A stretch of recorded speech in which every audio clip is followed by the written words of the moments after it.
Bon matin. Ça faisait longtemps que j'avais pas fait un petit live, puis là ce matin j'étais inspirée. J'aimerais vous parler du temps. Vous savez qu'on a tous le même temps, mais on ne l'utilise pas tous de la même manière. Le temps est extrêmement précieux et c'est ce qui je pense vaut plus que l'argent ou c'est le temps ne reviendra pas, hein, le temps qui passe s'est écoulé. Comment qu'on le gère, comment qu'on le vit, va avoir un impact, considérable sur notre qualité de vie et sur aussi l'atteinte de nos objectifs de vie.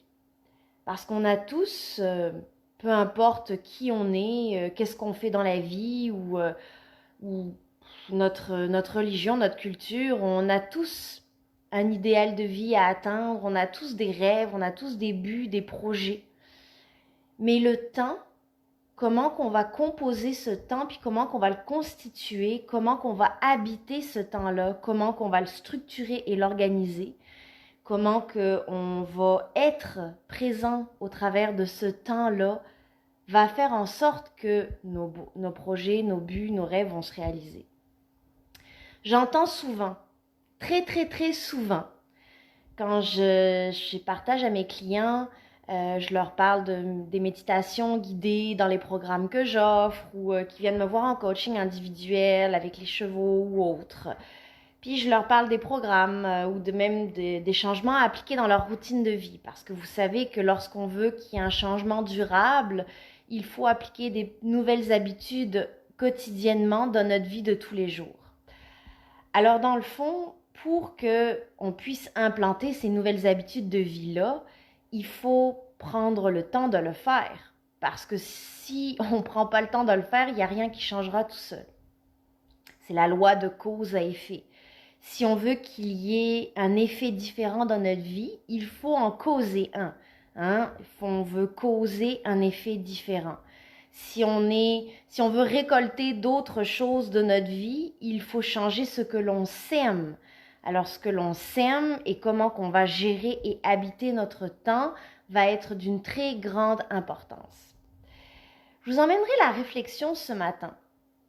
Hier, j'ai fait une grosse prise de conscience. Je regardais un reportage, un documentaire sur les médias sociaux et la désinformation qu'il pouvait avoir, puis tout le cerveau en arrière de Facebook, entre autres, de tout le cerveau des pop-up, des notifications, des messengers, des trois petits points quand quelqu'un nous écrit.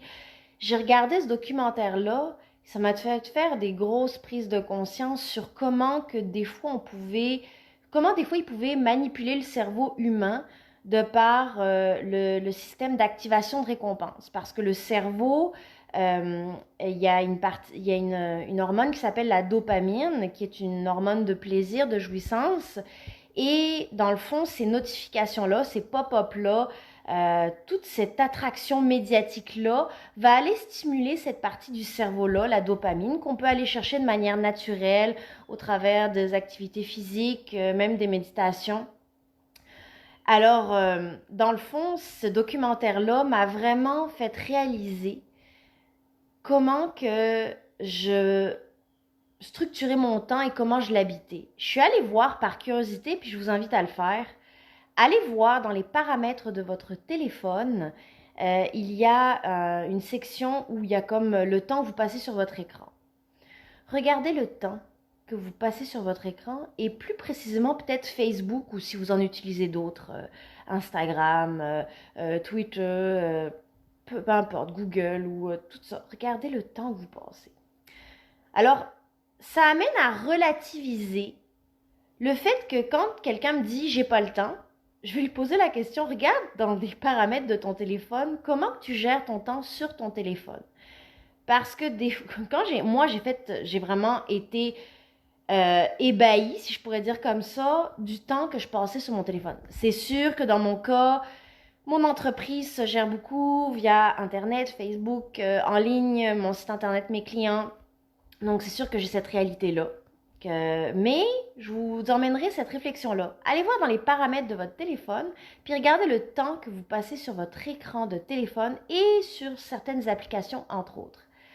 Pour peut-être relativiser, quand je demande entre autres à mes clients, je leur dis, pour faire des grands changements durables, de juste peut-être changer 5 minutes le matin, 5 minutes le soir, une petite méditation, des petits changements à appliquer.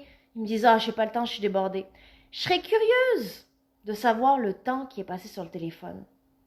Ce temps-là, vous le mettez peut-être à une place que vous pourriez mettre ailleurs pour optimiser l'atteinte de vos rêves et de vos objectifs. Encore une autre prise de conscience que j'ai faite, un de mes mentors, mes coachs, a partagé sur sa page qu'il lisait 100 livres par année. J'étais comme « Wow, 100 livres par année ». Puis là, il expliquait sa routine, comment il constituait sa routine matinale. Puis, on l'a tous ce temps-là. C'est comment qu'on le constitue. Puis, c'est comme lui, il se lève à 5h30, puis de 5h30 à 6h30, il lit son livre, il le structure dans ses pauses. C'est sûr que ça fait partie de sa vie, ses objectifs, tout ça. Mais on a tous la possibilité, avec le même temps, d'atteindre ce que l'on veut si on met notre attention et notre focus sur ce qu'on veut réellement.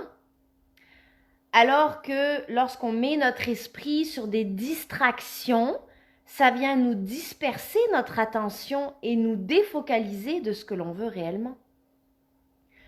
Alors, je vous emmène cette réflexion-là, puis j'ai hâte de vous lire à ce sujet, sur qu'est-ce que ça vous fait réaliser, puis qu'est-ce que peut-être vous pourriez faire de différent pour appliquer les changements que vous voulez dans votre vie et y accorder le temps nécessaire pour que ça arrive dans votre vie. Parce que pour que le changement se manifeste, il faut leur accorder du temps et de l'importance pour que tous les jours, vous le manifestez dans votre vie. Vous y apportez de l'attention et que vos intentions soient en alignement avec cette attention-là. Donc, éliminer les distractions qui nous dispersent et qui nous divisent notre attention est extrêmement important.